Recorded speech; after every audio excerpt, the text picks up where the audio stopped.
Bismillahirrahmanirrahim. Assalamualaikum warahmatullahi wabarakatuh. Alhamdulillahi wassalatu wassalamu ala rasulillah wa ala alihi wa ashabihi wa man walah. Asyhadu an la ilaha illallah wahdahu la syarikalah wa asyhadu anna muhammadan abduhu wa rasuluhu la nabiyya ba'da, amma ba'd. Hadirin para ummahat yang dimuliakan oleh Allah, alhamdulillah, dengan memuji Allah kita bersyukur atas segala nikmat dan karunia-Nya. Allah mudahkan kita untuk berada di tempat yang mulia ini untuk mempelajari atau mengajarkan kebaikan. Semoga Allah Subhanahu wa taala merahmati kita sekalian, memberkahi apa yang kita lakukan, dan semoga Allah Subhanahu wa taala menambahkan taufik dan hidayahnya kepada kita sekalian, mewafatkan kita dalam keadaan husnul khatimah. Innahu waliyyu dzalika wal qadiru alaih. Para ummahat yang dimuliakan oleh Allah, pelajaran kita pada kesempatan pagi hari yang mulia ini bertemakan sebab-sebab besar yang mendatangkan ampunan dan rahmat Allah Subhanahu wa taala. Sebab-sebab untuk mendapatkan ampunan dan rahmat Allah Subhanahu wa taala. Tentunya ini adalah satu tema yang penting buat kita sekalian, khususnya dalam kita beragama ini. Tentunya ampunan dan rahmat Allah adalah tujuan besar yang kita harapkan ketika kita mengamalkan agama ini, ketika kita mengimaninya, ketika kita meyakini dan mengamalkannya. Tentu ampunan dan rahmat Allah menjadi tujuan besar bagi kita sekalian di dalam apa yang kita lakukan dari keberagamaan ini. Maka mengetahui sebab-sebab yang akan mendekatkan dan menyampaikan kita pada ampunan dan rahmat Allah adalah perkara yang sangat penting, sehingga kita tidak sia-sia dan berada dalam ketepatan di dalam mengamalkan agama kita yang mulia. Sebelumnya, para ummahat yang dimuliakan Allah, sebelum kita membahas apa yang menjadi sebab-sebab tersebut, perlu kita pahami adalah apa sih yang dimaksud dengan maghfirah, ampunan Allah? Apa sih yang dimaksud dengan rahmat Allah Subhanahu wa taala? Rahmat Allah itu apa? Ampunan Allah itu apa? Ya, maka sebelum kita membahas tentang sebab-sebab itu, kita perlu tahu dulu apa yang dimaksud dengan ampunan, apa yang dimaksud dengan rahmat, ya. Para ummahat yang dimuliakan oleh Allah, berkata Al-Imam Ibnu Jizzi, ya, menjelaskan tentang firman Allah dalam surah Al-Baqarah ayat terakhir, ya, wa'fu anna waghfir lana warhamna. Ya Allah, maafkan kami, ampuni kami, sayangi kami, rahmati kami. Apa yang dimaksud dari permohonan ini semua yang Allah sebutkan dalam Al-Quran? Apa yang dimaksud dengan al-afu? Apa yang dimaksud dengan il-maghfirah? Apa yang dimaksud dengan rahmat yang diminta dalam doa ini di akhir surah Al-Baqarah? Al-Imam Ibn Jizzi mengatakan, al-afu tarkul mu'akhadzah bid-dambi. Yang namanya al-afu, maaf atau maaf, ya. Mungkin kita terjemahkan lebih dekat dengan bahasa kita, itu maaf, ya. Maksudnya adalah tarkul mu'akhadzah bid-dambi. Permintaan maaf artinya kita meminta kepada Allah agar Allah tidak menyiksa kita dengan sebab dosa kita. Ya, tidak menyiksa kita dengan sebab dosa kita ketika Allah beri maaf. Itu yang dimaksud dengan al-afu.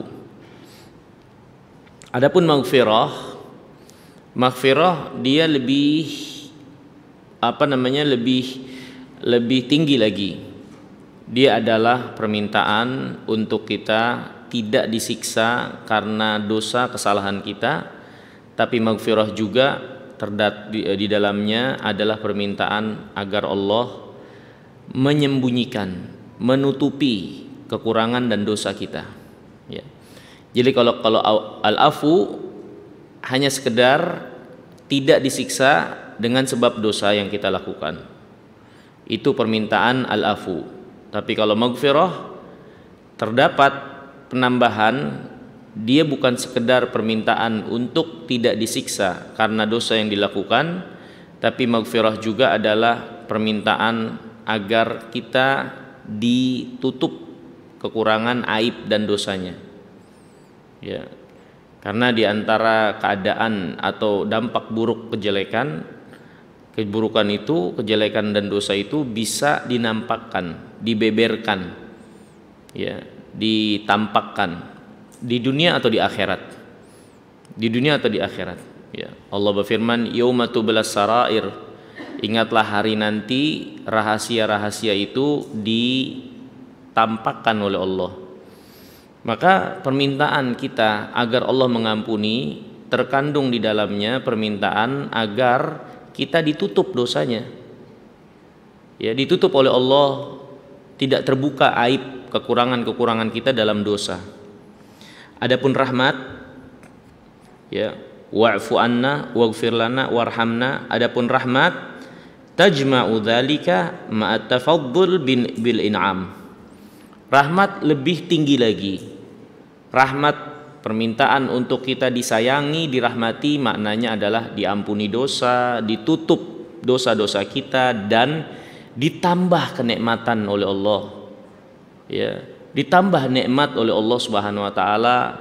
Di samping keadaan kita yang penuh dengan dosa ini, kita minta agar Allah mengampuni, agar Allah menutupi dan ditambah nikmat. Jadi rahmat mengandung makna al-afu wal maghfirah, tapi dia lebih tinggi lagi, di dalamnya terkandung permohonan agar Allah menganugerahkan nikmatnya kepada kita.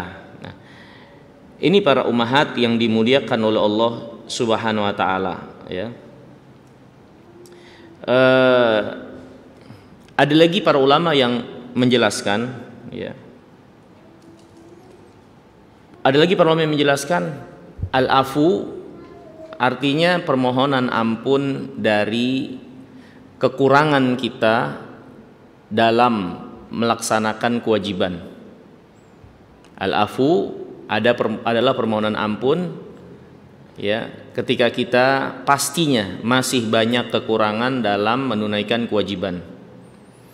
Maghfirah, ya, adapun maghfirah al-ghufran, ya, adalah permohonan agar Allah mengampuni dosa-dosa kita di dalam melanggar yang Allah haramkan. Jadi kalau al-afu permintaan ampun karena kita pastinya masih sangat kurang menunaikan kewajiban. Adapun maghfirah permohonan agar Allah mengampuni apa yang telah kita lakukan dari melanggar yang Allah larang. Adapun permintaan rahmat adalah permintaan agar Allah Subhanahu wa taala merahmati urusan dia di kedepannya, urusan dia di kedepannya. Ya, jadi setelah dia minta ampunan karena pastinya tidak melaksanakan kewajiban sebagaimana adanya, untuk dimaafkan, minta ampunan dari pelanggaran-pelanggaran perbuatan haram yang dia lakukan, maka rahmat itu permintaan agar Allah memberikan keamanan, ya, meluruskan urusannya di masa yang akan datang atau ke depannya setelah ampunan dan maaf dari Allah itu. Nah, ini diantara penjelasan para ulama makna itu semua yang memiliki kesamaan, tapi yang satunya nampak lebih spesifik atau lebih umum dari yang lainnya, ya. Ini para ummahat yang dimuliakan oleh Allah Subhanahu wa taala. Ada lagi yang mengatakan, jadi ini perlu kita pahami ya, agar kita lebih mengerti apa sih yang dimaksud dengan maaf, al-afu, al-ghufran, ampunan dan rahmat ya. Memang ada beberapa versi dari para ulama ketika memaknai setiap dari kalimat tersebut ya. Ada lagi yang mengatakan, para ulama ada lagi yang mengatakan bahwasanya kalau al-afu itu sekedar ampunan, kalau ghufran ampunan dan diberi pahala ya. Kalau al-afu diampuni dan diangkat darinya celaan dari pelaku dosa, pelaku maksiat. Adapun ghufran ya, ampunan itu bukan sekedar ampunan, tapi malah diberi pahala. Malah diberi pahala.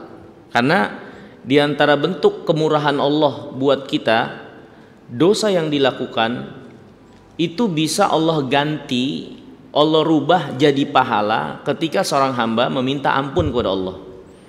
Diterima taubatnya, Allah ampuni, maka kesalahan-kesalahan yang pernah terjadi bisa dihitung bukannya menjadi dosa tapi malah menjadi pahala.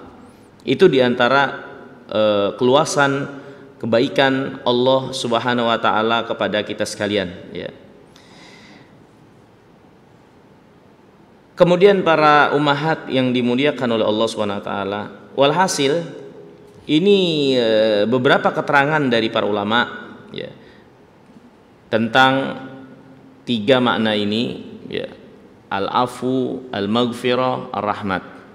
Yang jadi judul kita, sebab-sebab yang akan mendatangkan ampunan dan rahmat Allah ya.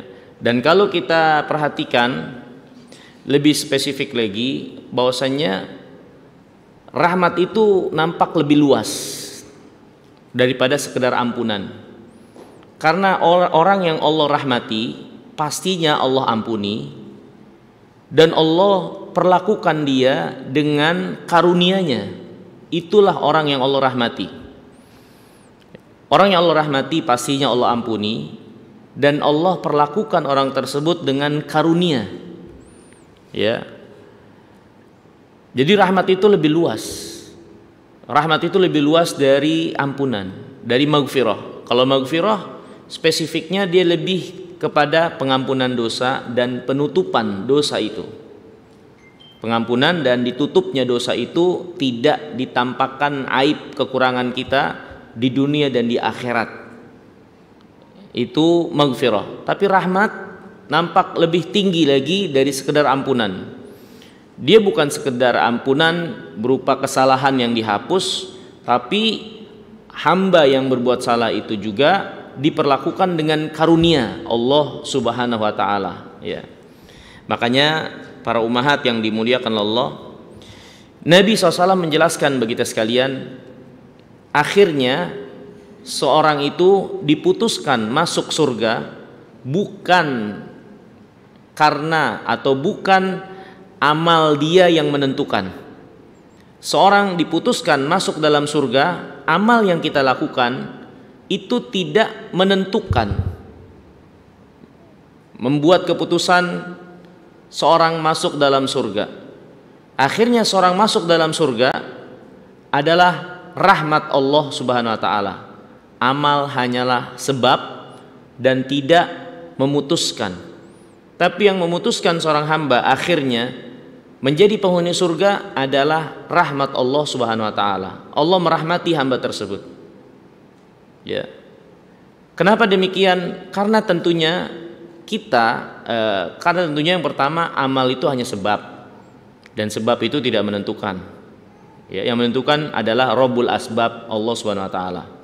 Kemudian yang kedua, amal itu tidak menentukan karena amal itu bukan alat tukar untuk kita menukar amal kita dengan surga, karena pasti surga nggak bakalan kebayar. Betapapun kita beramal dari lahir sampai wafat lagi, tetap saja nggak akan bisa memenuhi sebagai pembayaran nikmat yang Allah anugerahkan kepada kita sekalian. Jangankan surga, nikmat di dunia saja nggak akan pernah bisa memenuhi amal yang kita lakukan itu mengganti apa yang telah Allah beri dari nikmat. Ya, memang amal adalah sebab seorang masuk dalam surga, tapi dia tidak menjadi penentu. Karena amal bukan alat tukar, karena pastinya nikmat Allah, kebaikan yang Allah anugerahkan kepada kita, rezekinya dan seterusnya ketika kita hidup, belum lagi nanti di akhirat.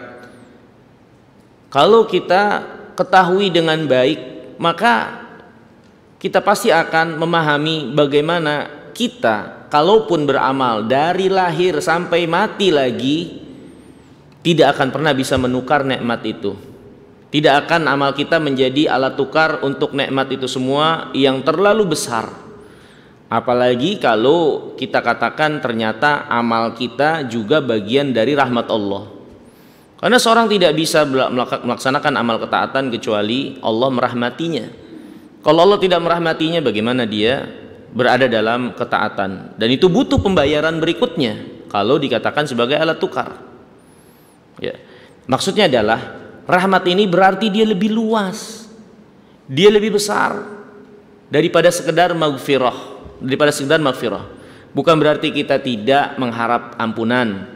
Ya, tapi tentunya rahmat ini menjadi suatu yang puncak, yang utama, kebaikan Allah Subhanahu wa taala kepada kita, ya. Nah, oleh sebab itu para ummahat yang dimuliakan oleh Allah, dalam membahas tentang sebab-sebab yang akan mendatangkan ampunan dan rahmat Allah, kita lebih fokus kepada sebab-sebab yang akan mendatangkan rahmat.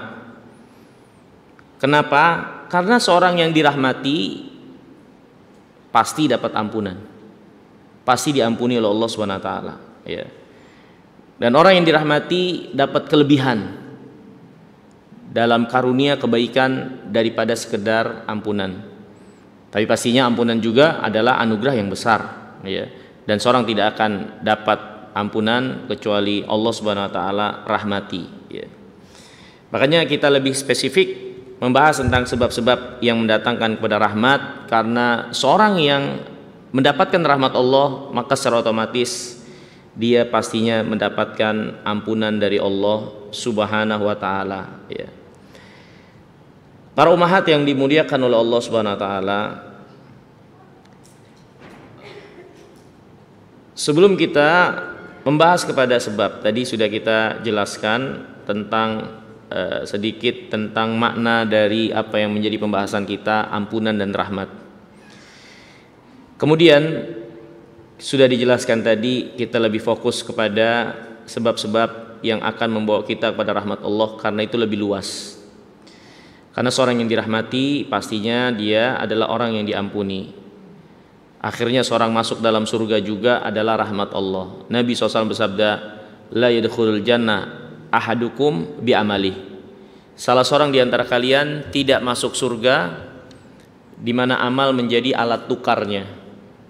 Wala anta ya Rasulullah, engkau pun demikian wahai Rasulullah. Amalmu tidak menjadi alat tukar sehingga engkau dimasukkan ke dalam surga. Maka kata Nabi SAW, wala ana, aku pun demikian, sama, illa an yataghammadani Allah birahmatih, kecuali Allah lah yang melimpahkan rahmatnya kepadaku. Yani akhirnya pelimpahan rahmat Allah kepada Nabi yang mulia alaihi wasallam itulah yang menentukan Rasulullah SAW masuk ke dalam surga, dan bukan amalnya. Amal tidak menentukan, dia hanya sebab, ya, dia hanya sebab, ya. Nah, rahmat ini, ya, sejatinya menjadi sifat dari sifat Allah yang dapat kita ketahui, diantaranya dari nama Allah Subhanahu wa taala yang menunjukkan sifat ini, ya. Ada dua nama Allah yang menunjukkan akan sifat ini, yaitu nama Allah Ar-Rahman dan nama Allah Ar-Rahim, ya. Nama Allah Rahman dan nama Allah Rahim, ya. Apa beda nama Allah Rahman dengan nama Allah Rahim? Karena kedua nama ini berasal dari kata yang sama, artinya rahima, yaitu menyayangi, merahmati. Ya. Tetapi apa beda dari kedua nama ini? Rahman, ada Rahim. Para ulama menjelaskan Rahman itu lebih luas. Artinya Dzur-Rahmah Al-Wasi'ah. Rahman berarti Allah pemilik rahmat yang luas. Ya.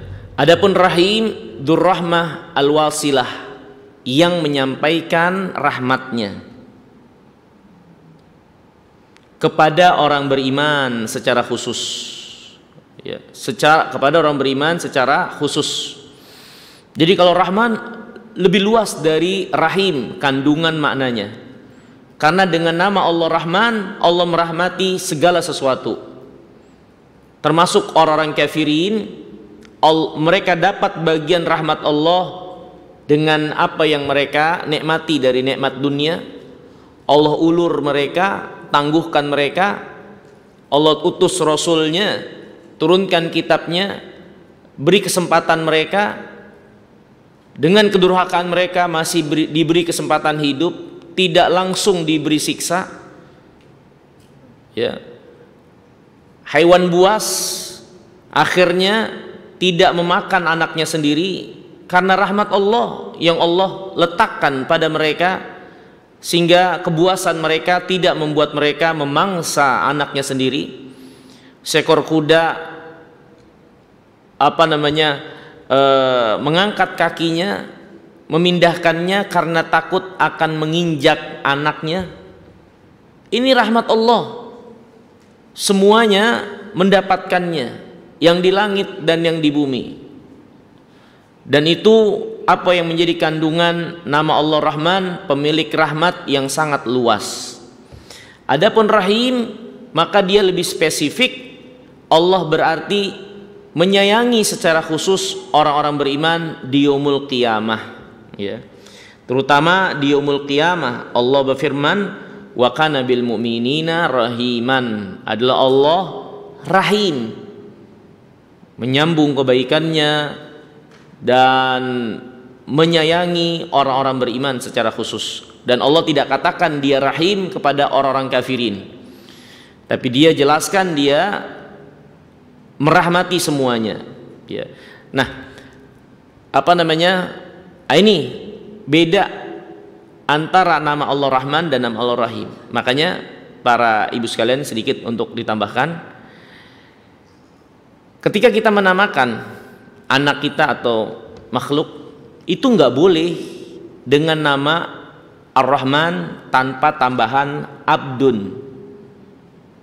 Tapi Rahim boleh kita namakan seseorang dengan nama Rahim walaupun tanpa tambahan Abdun. Jadi kalau ada kita ingin memberi nama anak kita, nggak boleh namanya siapa Rahman, nggak boleh, tapi harus ditambah Abdur Rahman, karena Rahman menjadi nama khusus bagi Allah. Tapi Rahim boleh Abdur Rahim, boleh juga tanpa Abdun, Rahim saja. Karena Rahman itu menjadi nama khusus bagi Allah. Seperti nggak boleh ada orang dinamakan Allah, maka sama nggak boleh juga dinamakan hanya Rahman, tapi harus Abdullah, tapi harus Abdur Rahman. Nah, ini juga pelajaran buat kita. Kalau ada orang yang namanya Abdur Rahman, jangan panggil ujungnya doang Rahman. Ini nggak boleh, karena Rahman nama khusus bagi Allah. Kalau Rahim boleh kita panggil Rahim, ya, tanpa Abdun. Ini sebagai adab, karena Rahman adalah nama khusus bagi Allah Subhanahu wa ta'ala. Allah tidak pernah namai seorang pun dari makhluknya dengan nama ini. Dan kandungan yang ada dalam nama Rahman itu pun adalah menjadi kekhususan Allah. Oleh sebab itu nggak boleh ada hamba menamakan dirinya dengan Rahman, karena dia khusus nama bagi Allah.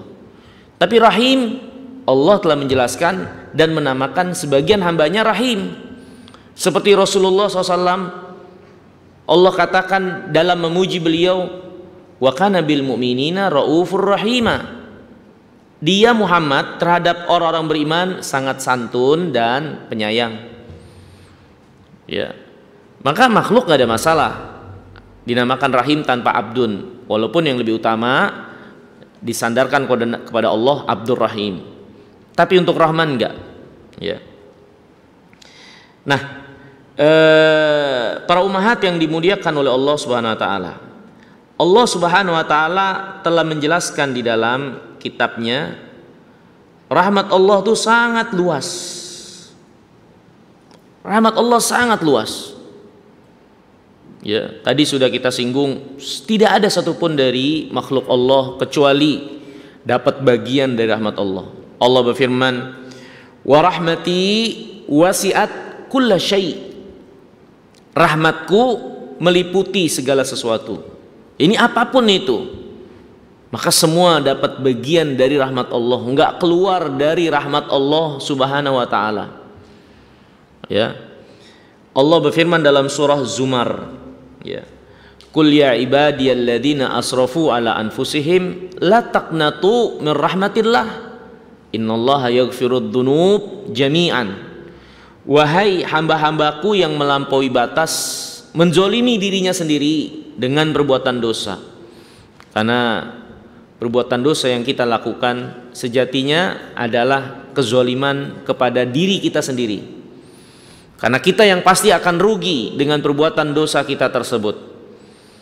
Katakan kepada hamba-hambaku yang melampaui batas kepada diri mereka sendiri, menzolimi diri mereka sendiri dengan perbuatan dosa mereka, la taqnatu min rahmatillah. Jangan putus asa dari rahmat Allah. Jangan pernah seorang hamba itu memiliki keputusasaan untuk mendapatkan rahmat Allah, apalagi orang beriman. Lihat orang kafirin dengan kekafiran mereka, kasih sayang Allah masih mereka dapatkan. Mereka diulur, diberi tangguh, mereka diberi makan, mereka diberi rezeki. Itu orang kafir. Bagaimana orang beriman yang mengenal beriman Allah Rahman, Allah Maha Penyayang, kemudian mereka berputus asa dari kasih sayang Allah, dari rahmat Allah? Allah tegaskan, la taqnatu min rahmatillah. Betapapun apa yang kalian lakukan dari dosa.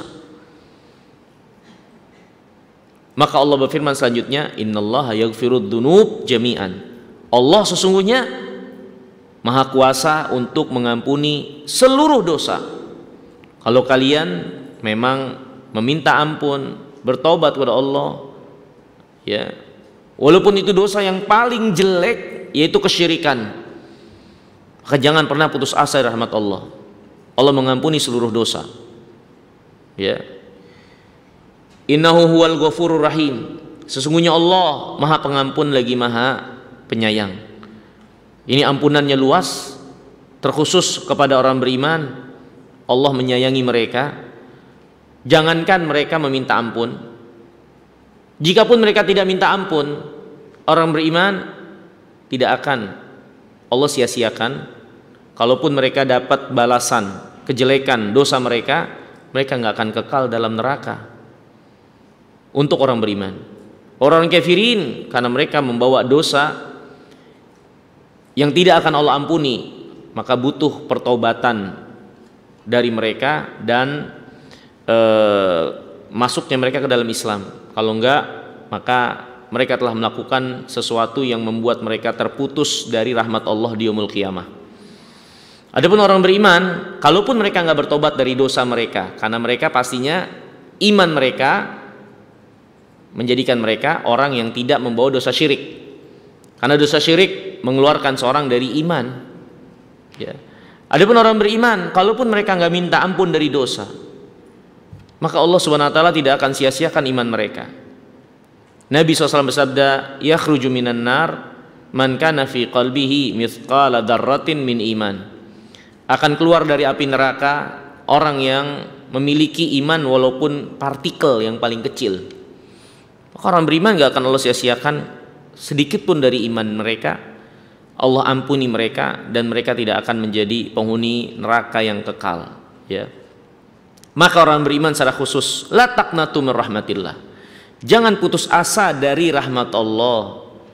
Ya, Allah Maha Pengampun, lagi Maha Penyayang. Khususnya buat orang beriman yang akan mengampuni semua dosa, apalagi mereka minta ampun, bertobat, memperbaiki keadaan mereka, ya, mereka memperbaiki amal mereka, selanjutnya mengisi sisa kehidupan mereka. Apa yang menghalangi mereka untuk dapat rahmat Allah SWT? Ya. Nah, ayat ini menunjukkan bagi kita sekalian bagaimana rahmat Allah itu sangat besar dan sangat luas. Ya. Untuk kita sampai Allah Subhanahu wa taala tanamkan, jangan sampai ada keputusasaan. Jangan sampai ada keputusasaan dari rahmat Allah. Makanya para ummahat sekalian yang dimuliakan Allah, apapun yang kita hadapi, jangan putus asa dari rahmat Allah. Kita menghadapi siapa? Suami, menghadapi anak-anak, menghadapi rumah tangga, menghadapi diri kita yang penuh dengan kelemahan dan dosa, menghadapi ujian kehidupan ini dari kesulitan-kesulitan dalam hidup, himpitan serta tekanan-tekanannya. Jangan putus asa dari rahmat Allah. Kembali kepada Allah, kembali kepada Allah, kembalikan semua kepada Allah, minta kepada Allah, ya. Perhatikan apa yang Allah syariatkan, perhatikan apa yang Allah tunjukkan kepada kita sekalian dari hidayah yang dibawa oleh Rasulullah SAW.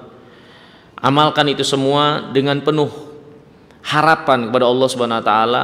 Allah akan memperbaiki segala sesuatunya.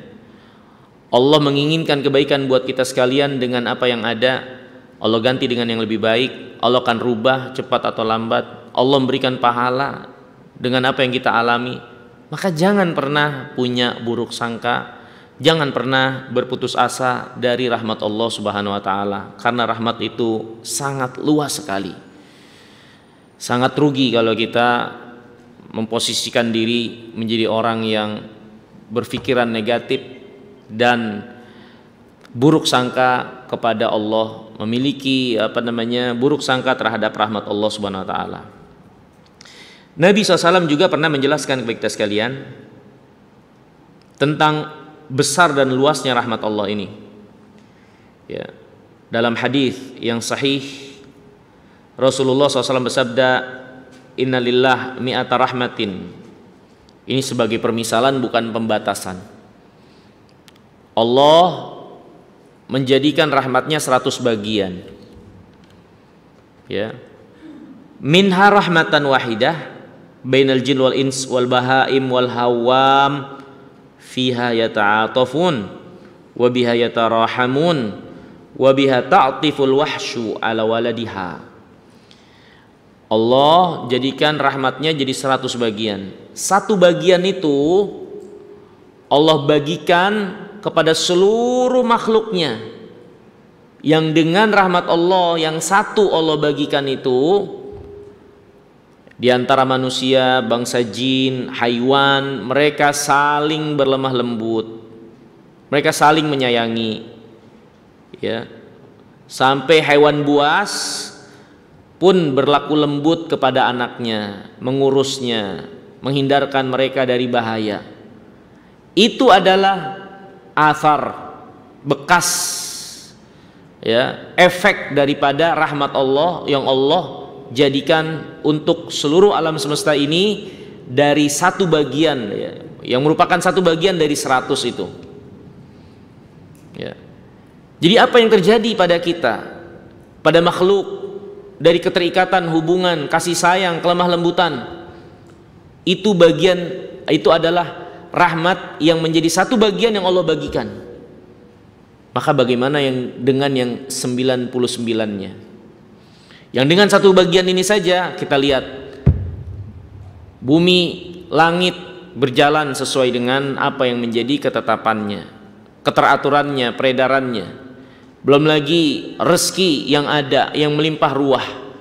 Belum lagi kasih sayang yang terjadi di antara makhluk satu dengan yang lainnya.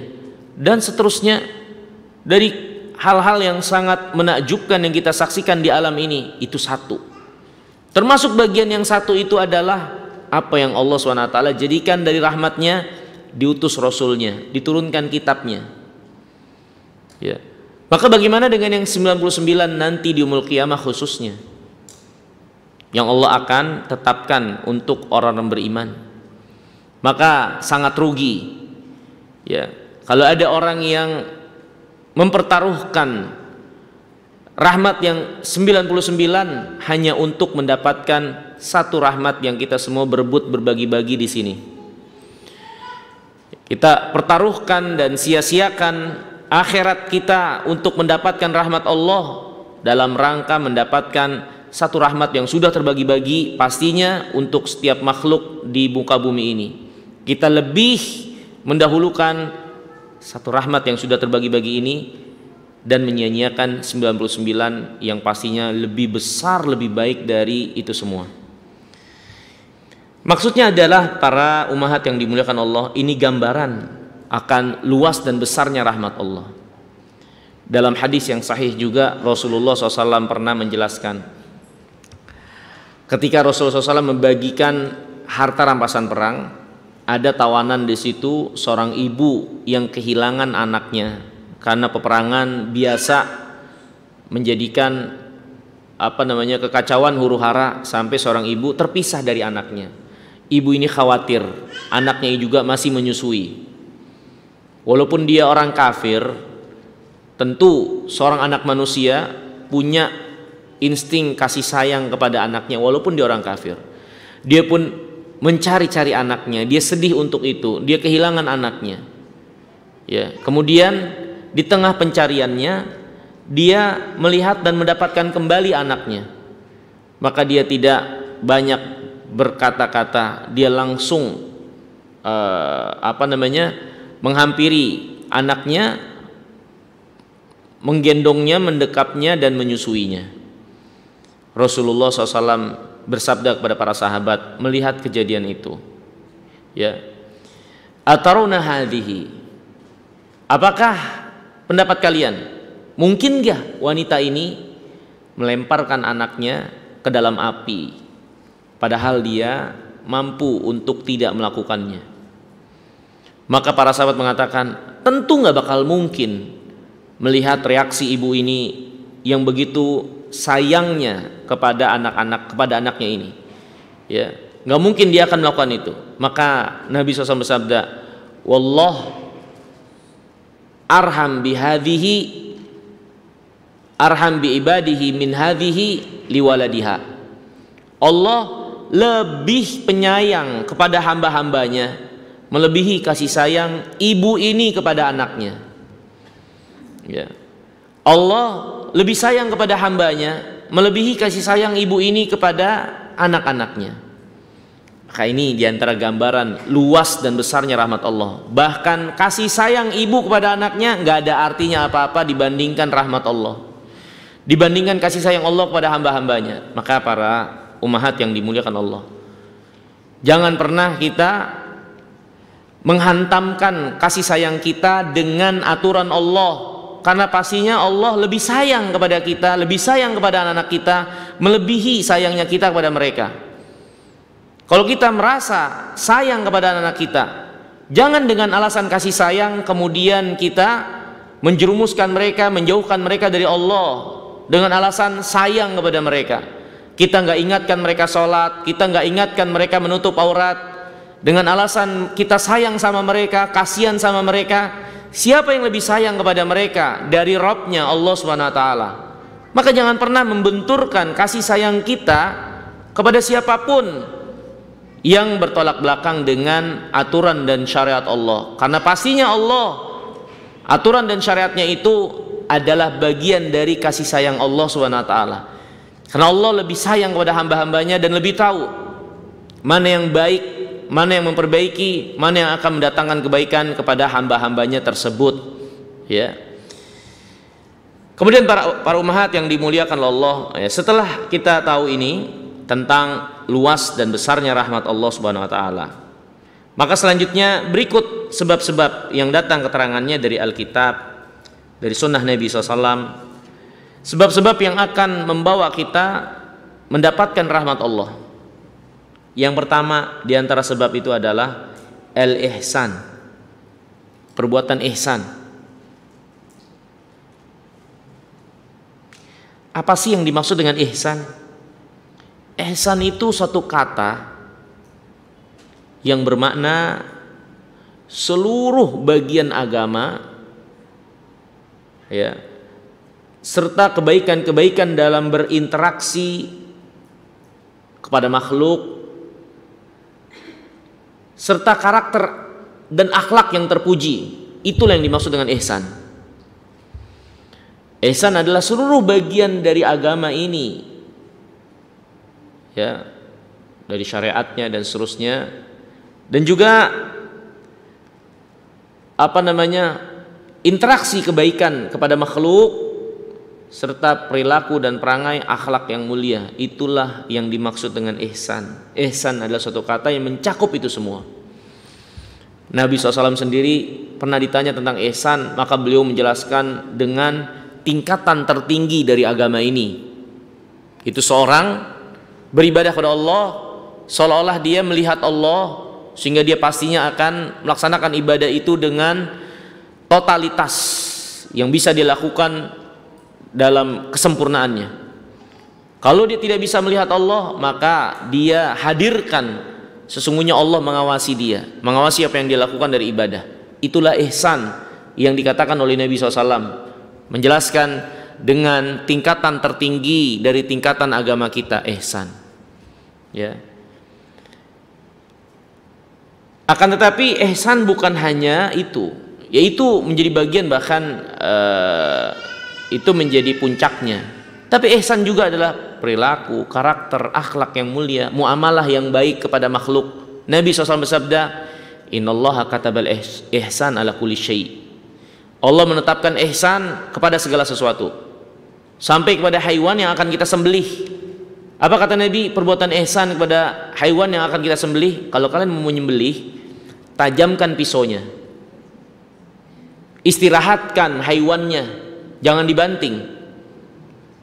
Maka ihsan bahkan ada dan Allah perhitungkan pada haiwan yang akan kita makan sekalipun. Jadi ihsan adalah interaksi kebaikan kepada makhluk, terutama orang yang terdekat dengan kita, orang tua. Wa qada rabbuka alla ta'budu illa iyyah wa bil walidaini ihsanan. Allah menetapkan agar kalian jangan berbuat syirik, sembah Allah saja, dan berbuat ihsanlah kepada kedua orang tua. Jadi itulah ihsan, dia adalah satu kata yang mencakup seluruh kebaikan, khususnya terkait hubungan seorang dengan Allah, ya, dan juga hubungan yang lainnya dari interaksi kepada makhluk, dan juga karakter, perilaku, akhlak yang mulia, itu ihsan.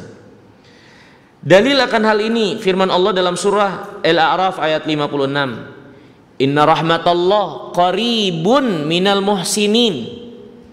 Rahmat Allah sangat dekat dengan orang-orang yang ihsan. Maka orang-orang yang ihsan, orang-orang yang profesional dalam ibadahnya, dia selalu merasa diawasi, bahkan seolah-olah melihat Allah, sehingga dia melakukan ibadah itu dengan kesungguhan lahir dan batinnya.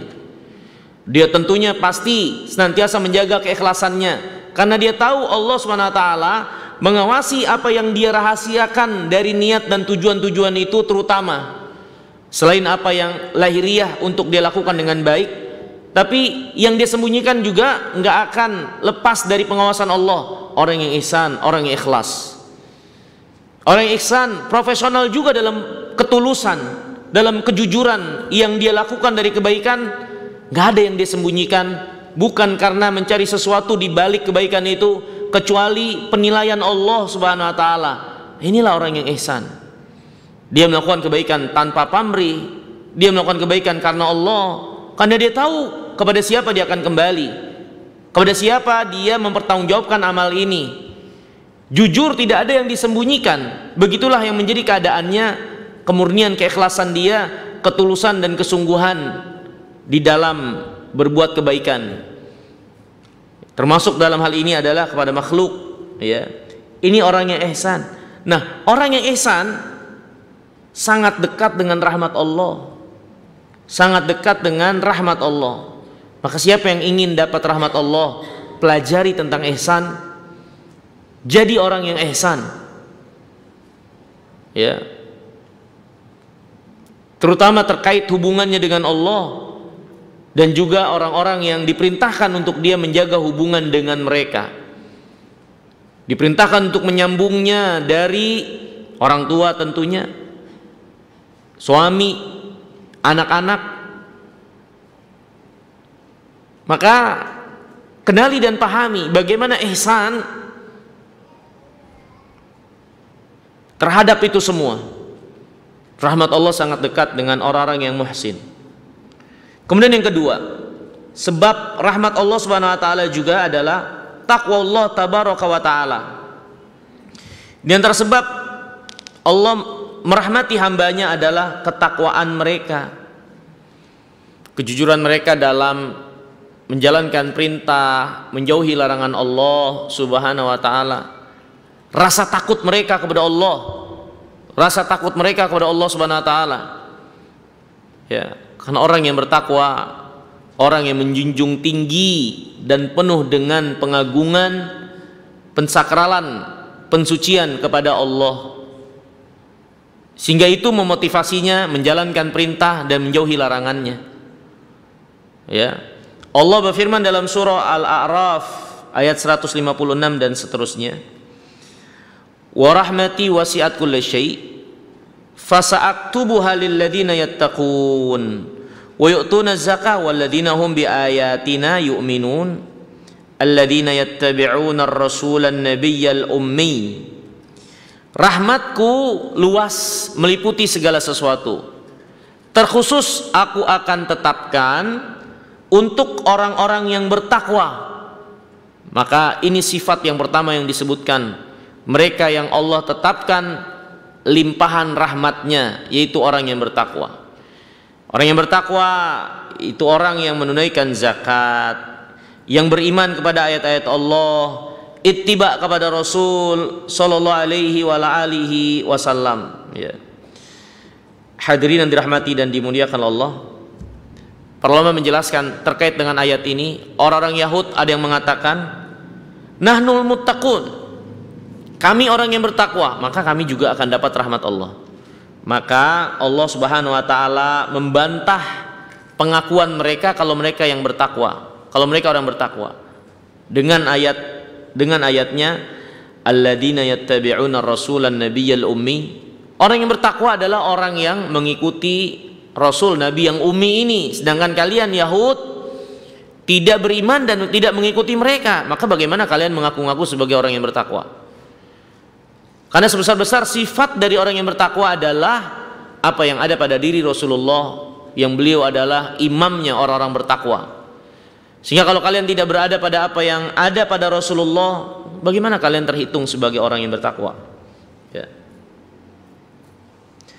Kemudian yang ketiga, ya, di antara sebab yang mendatangkan rahmat Allah adalah rahmatal makhluqat, sifat kasih sayang atau menyayangi makhluk. Barang siapa yang menyayangi makhluk Allah, maka Allah akan menyayanginya. Nabi SAW bersabda, irhamu man fil ard yarhamkum man fis sama. Sayangi yang ada di bumi ini, yang ada di langit akan menyayangi kalian. Sayangi mereka. Maka ini para ibu terutama yang tertanam, terpatri dalam diri mereka sifat kasih sayang kepada anak-anak terutama. Maka jadikan itu sebagai pijakan agar dapat rahmat Allah. Sayangi mereka karena Allah, rahmati mereka karena Allah. Tunjukkan kasih sayang dengan baik dan benar dalam rangka agar kita disayangi oleh Allah. Jaga niat-niat kita mengurus, memberi ASI, mendidik mereka, bukan semata karena menginginkan kehidupan duniawi untuk mereka jadi anak-anak yang membalas kebaikannya kepada kita, agar kita nanti tua diurus oleh mereka. Jangan mengkhawatirkan hal tersebut.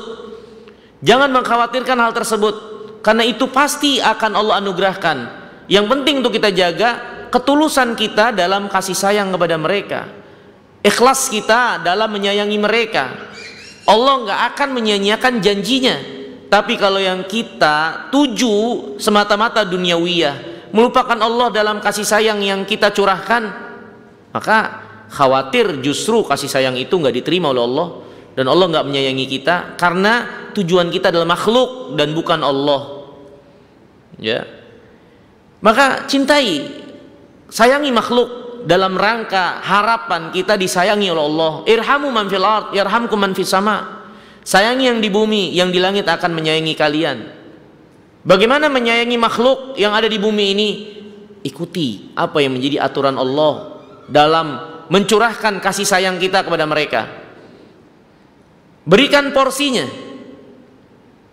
Ya. Ya kalau tentu hewan-hewan buas yang diperintahkan untuk dibunuh, hadis tersebut bukan alasan untuk kita memeliharanya dengan alasan saya menyayangi ular. Karena ular diperintahkan untuk dibunuh. Maka kasih sayang pada ular adalah bunuh dia. Karena itu diperintahkan oleh syariat. Bukan malah memeliharanya. Karena bahayanya sangat besar, melebihi manfaat yang kita dapat dari memeliharanya. Ya. Dan lain-lain dari makhluk Allah, bagaimana aturan Allah dalam menyayanginya? Kita nggak boleh bunuh semut, tidak boleh menyiksa dengan api. Hewan-hewan yang memang dibolehkan dipelihara, jangan pernah menyia-nyiakan makanan mereka. Kita telah menahan mereka untuk kenikmatan kita, dari bulunya, memandangnya, bentuknya. Maka kita harus membayar kenikmatan tersebut dengan memenuhi kebutuhan mereka, makannya. Jangan disia-siakan, diabaikan dengan alasan dia hanya haywan, sedangkan kita mengurung mereka, tidak membebaskan mereka mencari makannya sendiri. Nabi SAW telah menjelaskan, udzibat imra'atun fi herratin. Sungguh telah ada wanita yang disiksa gara-gara seekor kucing. Dia pelihara, masukin kandang, tidak dikasih makan, tidak juga dilepas untuk cari makan sendiri. Akhirnya kucing itu mati. Ya.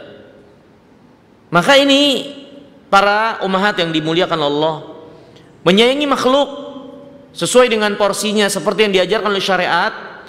Ini sebab Allah Subhanahu wa taala merahmati kita. Terutama yang disayangi itu adalah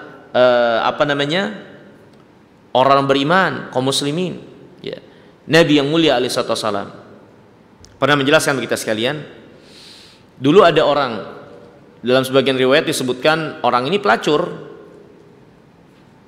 sedang kehausan di tengah padang pasir, mendapatkan sumur di tengah jalan. Kemudian dia saking hausnya, akhirnya dia turun ke sumur tersebut untuk meminum air dari dalamnya. Selesai dia minum, dia naik ke permukaan. Sampai di permukaan, dia melihat seekor anjing yang merasakan kehausan, nampaknya seperti apa yang dia rasakan sebelum dia minum. Dalam hati dia mengatakan, mungkin anjing ini merasakan haus seperti yang aku rasakan tadi. Maka dengan penuh keikhlasan dan rasa belas kasih dia kepada anjing ini, dia turun kembali ke dalam sumur, dia masukkan air ke dalam sepatunya, dia gigit sepatunya tersebut agar airnya tidak tumpah, dan dia naik kembali ke atas permukaan sumur, dan dia beri minum anjing tersebut. Maka dengan apa yang dia lakukan, Allah SWT rahmati dia, Allah sayangi dia. Perhatikan, lihatlah bagaimana seorang wanita bahkan pelacur, ketika dia menyayangi makhluk Allah, bahkan itu seekor anjing sekalipun, dengan penuh keikhlasan, karena pastinya anjing ini nggak akan mengucapkan terima kasih, karena pastinya nggak ada yang diharapkan dari anjing ini dari balasan, sehingga pastinya dia penuh dengan keikhlasan berbuat baik pada anjing ini. Dengan kasih sayangnya yang ikhlas tersebut, Allah ampuni dosanya, Allah sayangi dia si pelacur ini. Maka bagaimana dengan seorang ibu yang menyusui anaknya, mengurusi anaknya, makhluk Allah yang lebih mulia dari anjing, yang sedang berada dalam keadaan lemah ketika mereka masih bayi? Bukankah ini adalah pintu besar kasih sayang Allah menyayangi para ibu? Maka wajar kalau dalam agama ini, bagaimana ibu itu dapat porsi besar yang menjadi kewajiban anak untuk berbakti kepada mereka, para ibu, karena mereka banyak kebaikannya.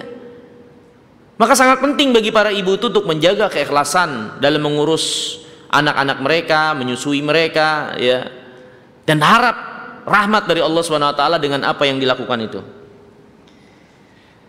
Kemudian selanjutnya, di antara sebab yang mendatangkan rahmat Allah Subhanahu wa taala. Ya, atau sebelumnya ya, di antara dalil yang menunjukkan rahmat Allah sebabnya adalah kasih sayang kita kepada makhluk. Di antaranya adalah empati. Tentu empati itu akan ada dan terjadi ketika seorang punya sifat kasih sayang.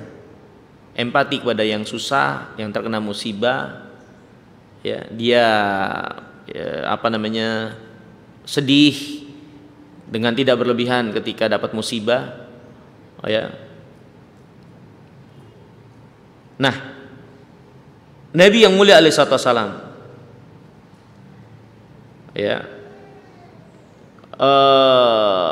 pernah melihat atau Nabi pernah mencium salah seorang dari anaknya. Terus ada orang Arab Badui yang memang biasa tipikalnya itu kaku dan keras. Dia mengatakan, saya punya anak 10, gak ada satupun yang saya cium. Maka kata Nabi SAW, awa amlik an naza'allah min qalbika rahmah, apa dayaku kalau Allah telah mengangkat, mencabut kasih sayang dari hatimu. Ya, orang yang gak punya kasih sayang kepada anaknya, diantaranya dengan dia menciumnya, maka itu pertanda Allah angkat sifat kasih sayang dari hatinya. Maka kalau sudah seperti ini, itu adalah orang yang rugi. Nabi yang mulia alaihi wasallam bersabda, khaba abdun wa khasir lam yaj'alillah fi qalbihi rahmatan lil bashar. Sungguh rugi, ya, seorang hamba dan gak beruntung, celaka dia ketika Allah tidak menjadikan dalam hatinya kasih sayang kepada manusia. Dia gak punya empati kepada manusia, gak punya kasih sayang kepada manusia, apalagi manusia itu yang seharusnya dia kasih sayang, dia sayangi, ya, dia sayangi, ya. Ini orang yang rugi, ya, yang menunjukkan bagi kita sekalian bagaimana kasih sayang kepada makhluk, khususnya manusia, khususnya kaum muslimin, khususnya orang yang terdekat dengan kita, ini sebab Allah menyayangi seseorang. Yang keempat, ya, di antara sebab kasih sayang Allah, iman wal jihad wal hijrah. Iman, jihad, hijrah. Hijrah ini meninggalkan negeri kafir, bergabung ke negeri kaum muslimin, ya, seperti Indonesia ini negeri kaum muslimin. Siapa yang tinggal di negeri kafir yang gak bisa mengamalkan agamanya, maka kewajibannya dia pindah ke negeri kaum muslimin untuk bisa menegakkan agama. Itu makna hijrah. Hijrah juga bisa bermakna seorang berubah, berpindah dari kejelekan-kejelekan dosa yang dia kerjakan untuk kebaikan dan ketaatan, ya. Nabi SAW bersabda, al-muhajir man hajara manahallahu anhu. Orang yang hijrah sesungguhnya adalah orang yang meninggalkan apa yang Allah larang dia. Nah, iman, jihad, dan hijrah itu sebab rahmat Allah. Kalau kita perhatikan, apa sih dari tiga hal ini yang sama, yang bisa kita simpulkan intinya inilah yang menjadi sebab akhirnya rahmat Allah anugerahkan kepada hambanya. Kalau kita perhatikan dari tiga ini, ya, iman, jihad, dan hijrah, maka menunjukkan kepada kita sekalian sebab besar orang dirahmati Allah adalah keyakinannya terhadap agamanya, keyakinan dan militansinya terhadap agama. Orang gak mungkin jihad membela agama ini, memperjuangkan agama ini kecuali yakin sama agamanya. Seorang gak akan hijrah meninggalkan maksiat kecuali dia yakin akan janji Allah, neraka, surga. Dan iman intinya adalah keyakinan, ya. Dan militansi seseorang dengan sebab keyakinannya ini untuk beramal dalam agamanya, mengamalkan, memperjuangkan agamanya. Maka ini Allah Subhanahu wa taala berfirman, innal ladzina amanu wal ladzina hajaru wa jahadu fi sabilillah ulaika yarjuna rahmatallah wallahu ghafurur rahim. Sesungguhnya orang-orang beriman, orang-orang yang hijrah, yang jihad di jalan Allah, itulah orang-orang yang sesungguhnya mengharap rahmat Allah. Itulah yang mengharap rahmat Allah, yang berjalan pada jalan yang membawa kepada rahmat Allah. Apa yang ada pada diri mereka dari iman dan amal mereka, hijrah dan jihad, yang menunjukkan yakin dan militansi mereka dalam berpegang kepada agama ini. Itulah orang yang benar-benar mengharap rahmat Allah, bukan orang-orang yang mengharap rahmat Allah tapi tidak membuktikan keyakinannya, tidak membuktikan apa yang dia yakini sehingga dia beramal, sehingga dia jihad, sehingga dia hijrah.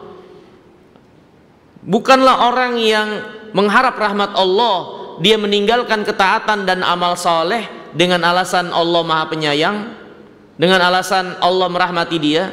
Bukan seperti itu orang yang mencari dan berjalan pada perjalanan yang membawa kepada rahmat Allah.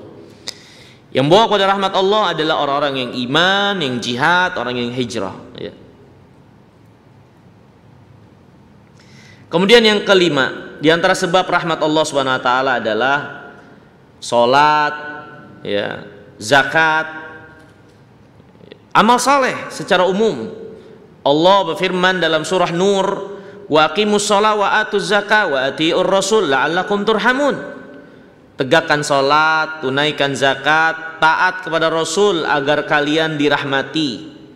Agar kalian dirahmati oleh Allah. Maka para ummahat yang dimuliakan Allah SWT, ini penting bagi kita sekalian, jaga sholat, ya. Dan Allah perintahkan kita apa? Tegakkan sholat. Berarti bukan sekedar mengerjakan. Yang namanya menegakkan adalah mengerjakan sebagaimana yang Allah perintahkan, yang dicontohkan oleh Nabi SAW. Memelihara waktunya dengan baik, mengerjakan sebagaimana yang dicontohkan oleh Rasulullah SAW, ya. Menjaga fokus, konsentrasi, khusyuk kita dalam sholat, dan perangkat-perangkat lain yang menjadi bagian penegakan sholat. Berwudu dengan baik, menjaga diri dari yang kita pakai dan tempat sholat kita dari najis. Itu bagian rangkaian dari penegakan sholat. Jadi bukan sekedar ngerjain, ya, bukan sekedar mengerjakan. Kemudian yang berikutnya, yang keenam, di antara sebab rahmat Allah Subhanahu wa taala adalah taat kepada Allah dan Rasulnya. Taat kepada Allah Subhanahu wa taala dan Rasulnya. Allah berfirman dalam surah Al-Imran ayat 132, wa atiullaha war rasul la'allakum turhamun. Taatlah kalian kepada Allah dan Rasulnya agar kalian disayangi oleh Allah Subhanahu wa taala. Agar sekalian disayangi oleh Allah Subhanahu wa taala. Kemudian yang ketujuh, ya, di antara sebab rahmat Allah Subhanahu wa taala adalah ittiba awamiril Quran wajtinabu nawahihi.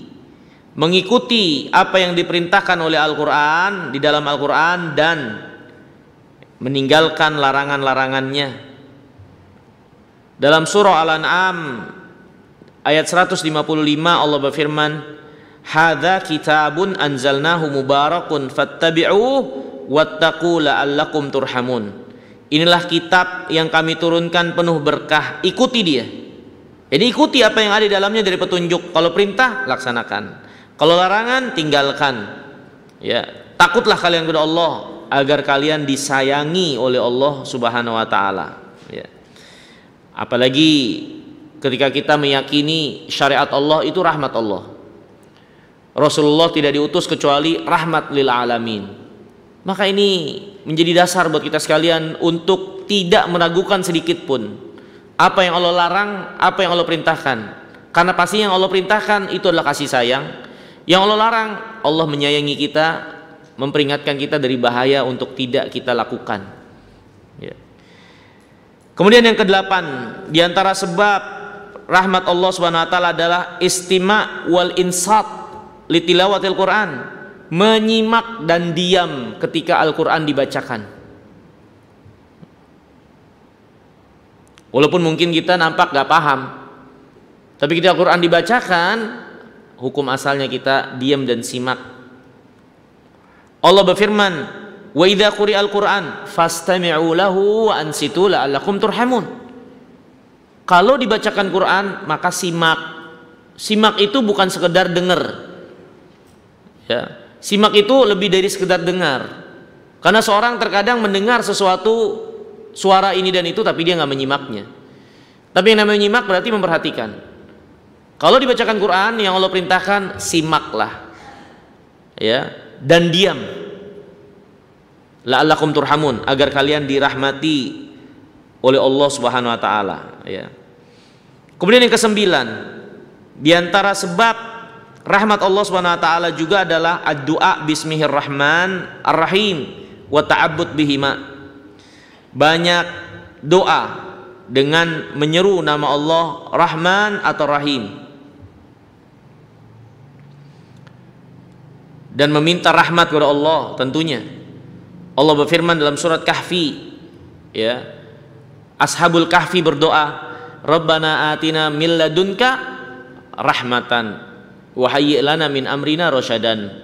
Ya Allah, anugerahkan kepada kami rahmat dari sisimu dan jadikan urusan kami itu lurus di atas petunjuk.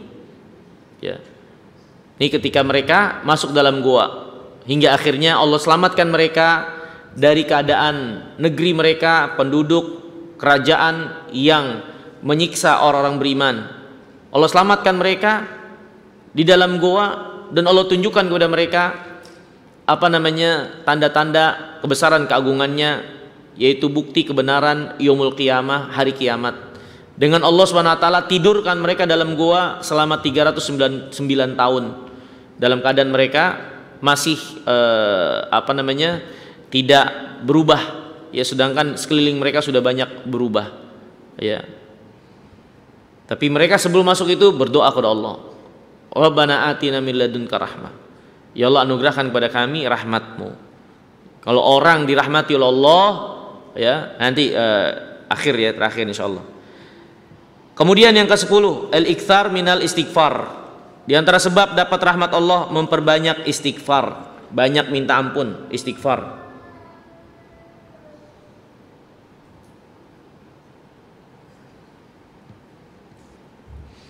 Allah berfirman dalam surah An-Naml ayat 46,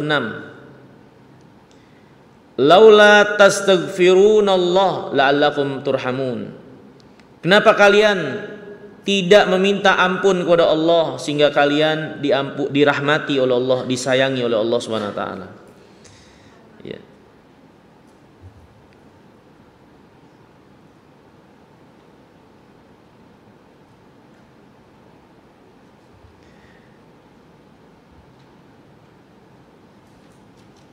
Kemudian para ummahat yang dimuliakan Allah, apa dampak ketika seorang itu disayangi, dirahmati oleh Allah?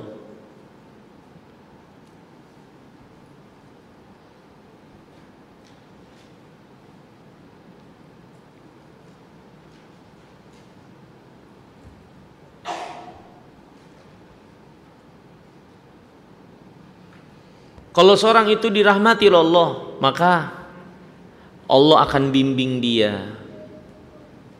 Allah jaga keadaannya, bimbing dia pada apa yang Allah cintai dan ridhoi. Allah lapangkan hatinya, Allah berikan ketenangan padanya, Allah cukupkan kefakiran-kefakiran yang ada pada dirinya, ya. Dan yang lebih besar lagi, orang yang Allah rahmati adalah orang yang pastinya akan Allah masukkan ke dalam surga. Ampuni dosanya, maafkan dosanya, Allah ganti dosa-dosanya itu dengan kebaikan-kebaikan, ya. Dan Allah limpahkan nikmatnya kepada orang yang Allah rahmati itu, ya. Maka itu dampak, ya, efek dari rahmat Allah kepada hambanya. Yang berarti kalau seperti itu keadaannya, nggak ada di antara kita yang bisa lepas, ya, dari rahmat Allah.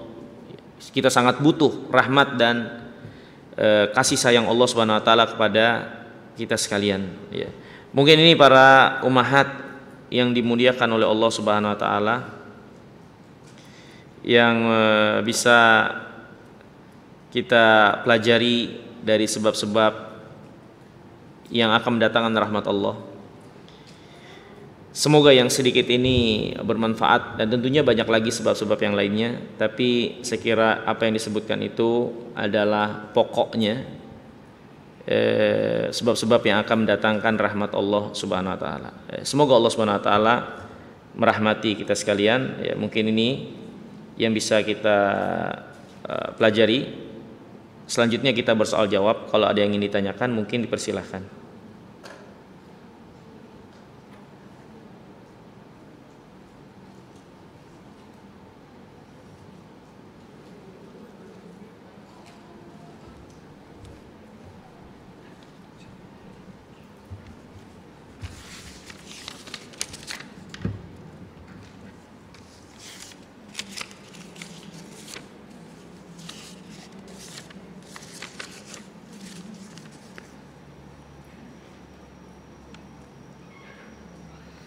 Bagaimana hukumnya seorang muslim yang memelihara aneka ular dari berbagai macam jenis dan warna? Bagaimana?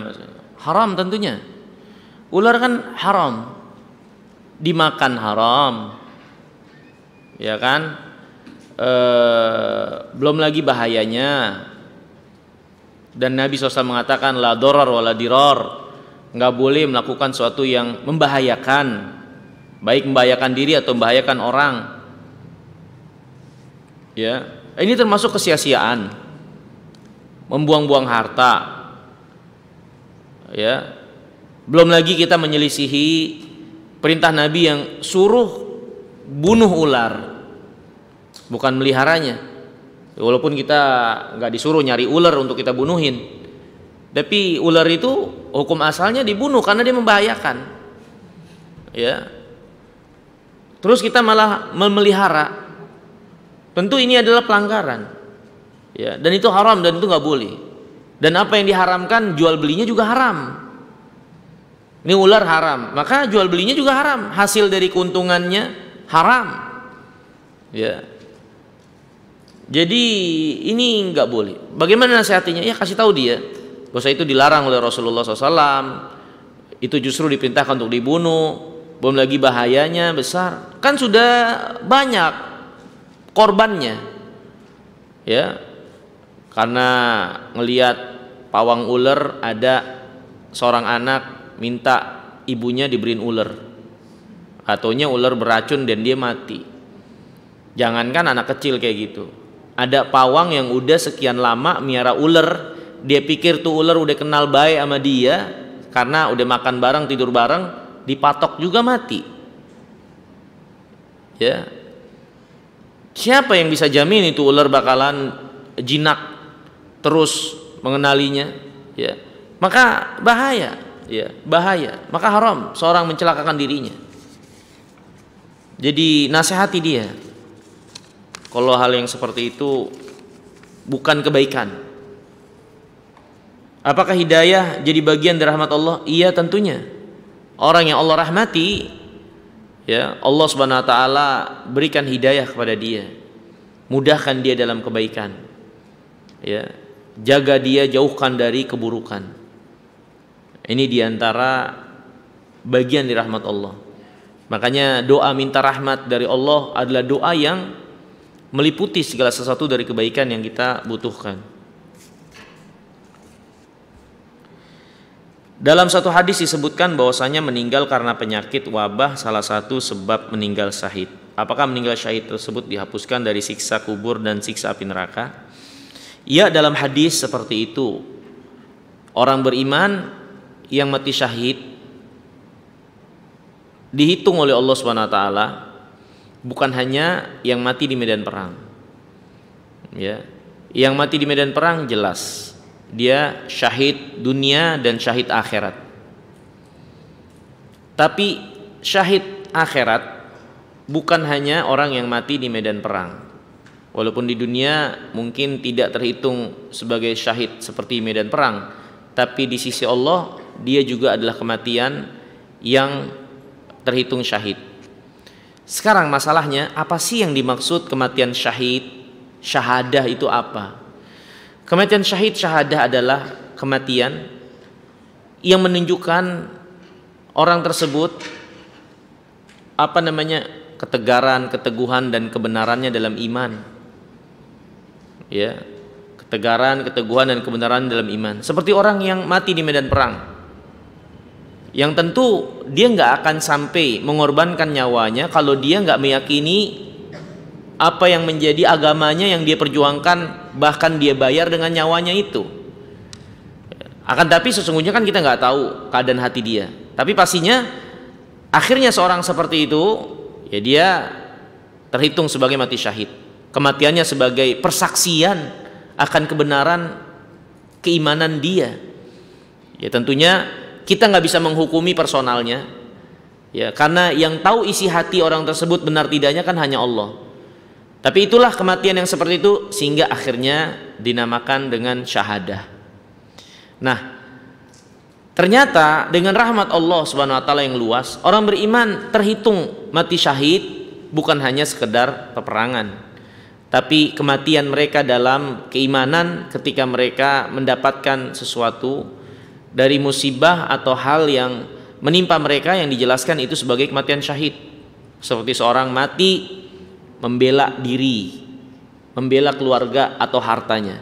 Kata Nabi SAW, man qutila duna malihi fahuwa syahid, man qutila duna irdihi fahuwa syahid. Siapa yang mati karena membela hartanya, mempertahankan hartanya, dia syahid. Siapa yang mati membela kehormatannya, dia syahid. Ya. Di antaranya juga orang yang mati karena penyakit wabah, ya. Karena tentunya tentu bukan orang yang terkena terus mati, tapi dia benar dalam mensikapi wabah itu. Dia benar dalam mensikapi wabah itu. Apa? Dia sabar. Dia meyakini itu datang dari Allah. Dia meyakini nggak ada penyakit menular dengan sendirinya. Penyakit menular hanya sebab, yang menularkan pada akhirnya Allah. Dia sabar tidak keluar dari wilayahnya karena akan menjadikan wabah lebih meluas ketika dia terkena, ya. Maka hal-hal seperti ini yang ada pada keadaan orang yang terkena wabah, itulah menunjukkan konsistensi dan kebenaran dia dalam iman. Sehingga kalau dia wafat dalam keadaan itu, wajar kalau terhitung syahid. Seorang beriman yang mati sakit perut, penyakit di perutnya, ya. Tapi tentunya bukan sekedar dia sakit, tapi sakit dengan keadaan dia beriman, bersabar atas penyakitnya tersebut yang pastinya dia rasakan sangat sakit. Ya. Kemudian dia mengimani itu datang dari Allah, mengharap ganti dan balasan dari Allah. Perangkat-perangkat inilah yang menjadi bagian dari iman, sehingga orang yang mengalami keadaan-keadaan tersebut lebih menunjukkan kebenaran yang menjadi keimanannya, sehingga terhitunglah dia sebagai syahid. Ya, karena konsistensi dia dengan keimanannya ketika menghadapi keadaan-keadaan tersebut dari kematian-kematian. Ya. Nah, orang yang mati syahid terdapat keutamaan. Di antara keutamaannya, Allah bebaskan dia dari fitnah kubur. Ya, apalagi yang matinya di medan perang. Cukup kata Nabi SAW, kilatan pedang itu menjadi fitnah buat dia. Kalau dia bukan orang yang konsisten dengan agamanya, tentu kilatan pedang membuat dia mundur untuk tidak memperjuangkan. Ya, di antaranya dia selamat dari fitnah kubur. Dia diampuni dosanya oleh Allah Subhanahu wa taala. Ya. Kemudian kecuali utang, ya. Kalau utang masih tetap dituntut yang terkait dengan hak makhluk.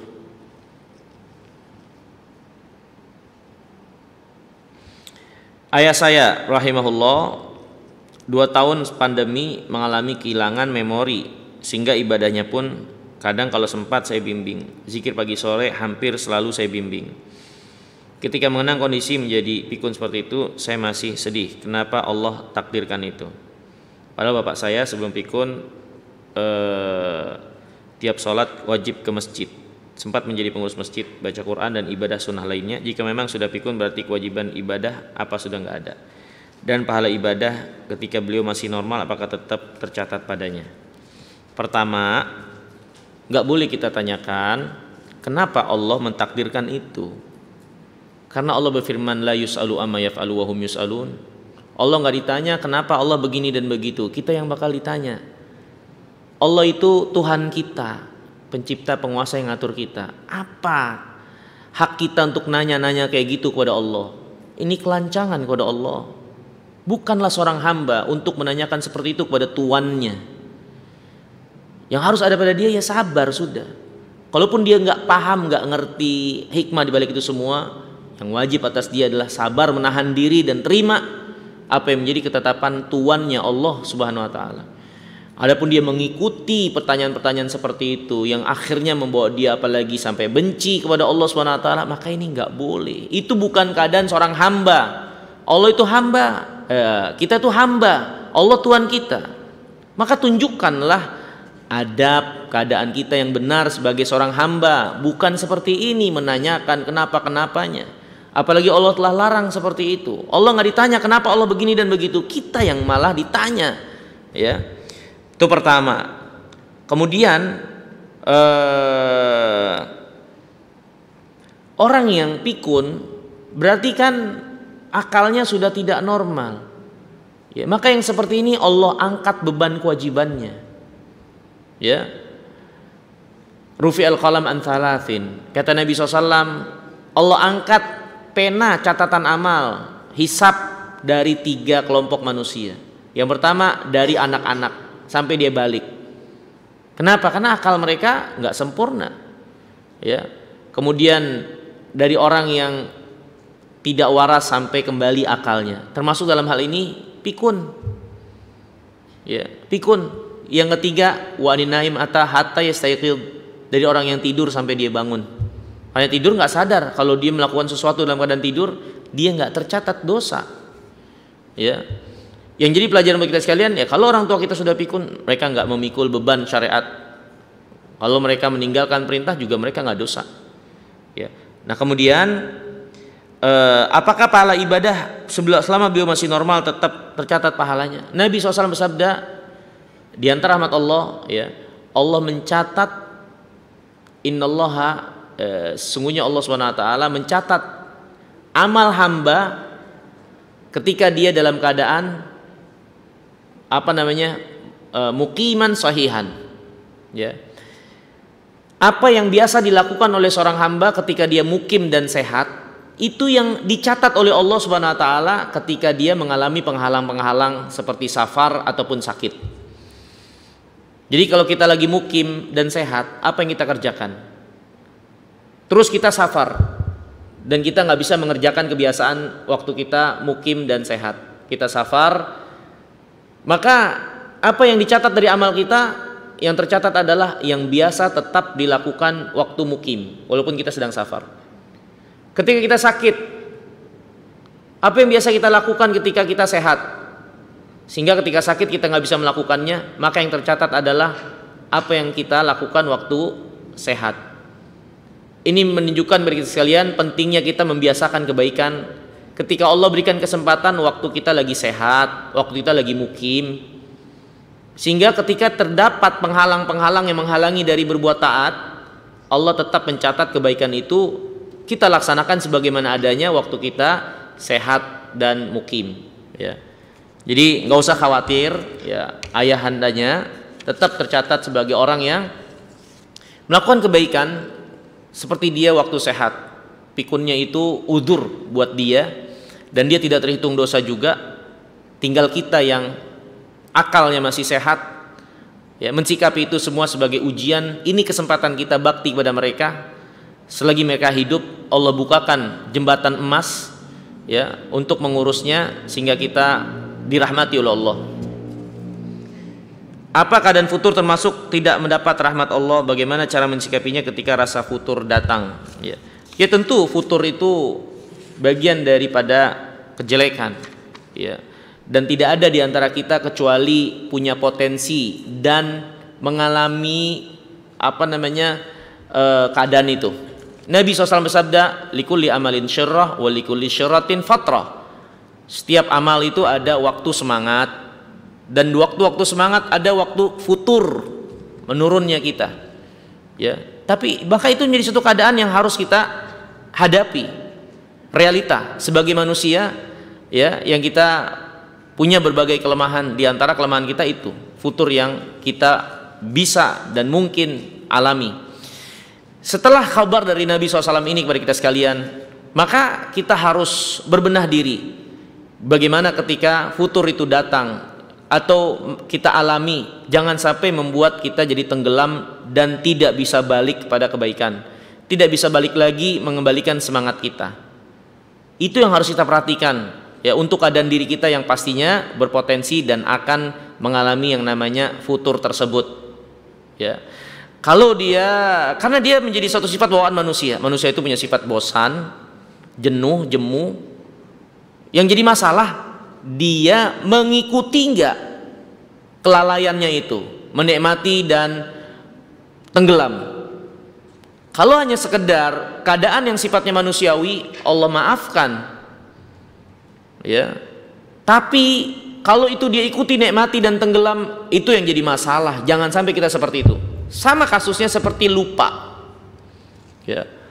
Lupa bawaan manusia pasti potensi dan punya lupa. Dari satu sisi lupa juga sebagai nikmat, karena dengan lupa kita nggak cengar-cengir terus karena terlalu ingat kebahagiaan. Dengan sebab lupa kita juga nggak sedih terus karena ingat kesedihan. Lupa dari sisi ini nikmat Allah. Manusia punya potensi lupa. Yang jadi masalah terkait dengan agama, seorang kalau lupanya manusiawi diberi ampun, nggak dihitung dosa. Orang lupa sholat, maka dia kerjain waktu ingat, dia nggak dosa. Yang jadi masalah adalah seorang mengikuti lupanya dengan mengabaikan masa bodoh, udah ingat terus sengaja pura-pura lupa, berpaling hingga akhirnya lupa sama sekali. Nah, ini yang jadi masalah, yang Allah larang, wala takunu kalladzina nasullah fansahum anfusahum. Jangan kalian menjadi seperti orang yang lupa kepada Allah sehingga Allah lupakan dia kebaikan dirinya sendiri. Maka sama, futur itu kita punya potensi. Tapi yang perlu kita pahami dan pelajari dari keadaan diri kita ketika futur itu datang, gimana kita bisa terus menjaga ritme kebaikan, jangan sampai tenggelam terlalu dalam sehingga ketika semangat itu datang kembali kita nggak bisa untuk bangun dan beranjak dari keterpurukan ya. Cara mensikapinya kalau itu datang terutama ya, dan futur itu terdapat hikmah agar kita pahami dengan baik. Kita sangat butuh kepada Allah. Akhirnya amal yang kita lakukan pun kalau Allah nggak tolong kita nggak akan bisa. Maka sebaik-baik ketika futur itu datang, kembali kepada Allah, minta sama Allah agar Allah kembali memudahkan kita dalam kebaikan dan ketaatan. Karena kita sangat butuh kepada Allah ya, dan futur itu tidak memberi pelajaran agar kita jangan jumawa terhadap ketaatan dan kebaikan yang kita kerjakan ya. Apakah orang yang sudah meninggal masih bisa melihat yang masih hidup? Nggak ada keterangan dalam hal ini dari Al-Quran dan Sunnah, dan ini perkara gaib, maka nggak boleh kita tetapkan dan yakini kecuali ada keterangannya dari Allah dan Rasulnya ya. Nabi SAW justru yang ada sebaliknya, menunjukkan orang yang mati nggak tahu apa yang ada pada orang yang hidup. Dalil akan hal ini sabda Nabi SAW tentang haud. Di yaumul qiyamah Rasulullah, setiap nabi diberikan telaga yang akan didatangi oleh kaum umatnya. Nah, ada umat Nabi SAW yang mendatangi telaga beliau tapi diusir oleh malaikat. Maka Nabi mengatakan ummati ummati. Dalam riwayat yang lain disebutkan ashabi, sahabat-sahabatku. Berarti Nabi kenal dia sebagai sahabatnya, pernah hidup sezaman dengan dia. Maka diberitahukan kepada Rasulullah, innaka la ta'lamun, innaka la ta'lam ma yaf'aluna min ba'dik. Engkau nggak tahu apa yang dia kerjakan, apa yang mereka kerjakan itu sepeninggalmu, setelah engkau wafat. Ini menunjukkan apa? Rasulullah tuh nggak tahu apa yang dilakukan oleh orang-orang yang ada pada zamannya waktu dia hidup, diketahui mereka adalah beriman. Karena ketika Nabi SAW wafat kan banyak yang murtad dan ada yang mati dalam keadaan murtad ya. Sehingga ini kata para ulama, Nabi menyangka itu umatnya, sahabatnya, karena dia tahu waktu dia hidup itu sahabatnya yang beriman. Maka Nabi SAW diberitahukan, engkau nggak tahu kan apa yang mereka lakukan setelah engkau wafat. Maka ini dalil Rasulullah nggak tahu apa yang ada pada para sahabat setelah kematian beliau. Kalau beliau nggak tahu, apalagi kita ya. Tadi disebutkan bahwa seseorang yang beriman maka dia akan masuk ke surga. Maka bagaimana yang dimaksud dengan awal hadis tidaklah beriman? Seperti hadis tidaklah salah seorang di antara kalian beriman sampai dia mencintai saudaranya seperti dia mencintai diri sendiri. Ini maksudnya adalah iman yang sempurna. Tidak beriman dengan keimanan yang sempurna, itu maksudnya dijelaskan para ulama. Ya, karena kesempurnaan iman membawa dia untuk mencintai kebaikan buat saudaranya seperti dia cinta kebaikan itu dia dapatkan. Dia nggak suka kebaikan menimpa orang lain saudaranya seperti dia nggak suka keburukan itu menimpa dirinya sendiri. Iman itu menjadikan diri menjadi orang yang sangat ingin memberi kebaikan manfaat buat orang lain dan sangat tidak ingin mencelakakan, memudaratkan, apalagi menzolimi orang beriman. Itu konsekuensi kesempurnaan iman. Wallahu ta'ala jalla wa a'lam. Mungkin ini yang bisa kita pelajari. Mohon maaf kurang lebihnya. Terima kasih banyak atas kesempatannya. Semoga yang sedikit ini bermanfaat ya. Subhanakallahumma bihamdika asyhadu an la ilaha illa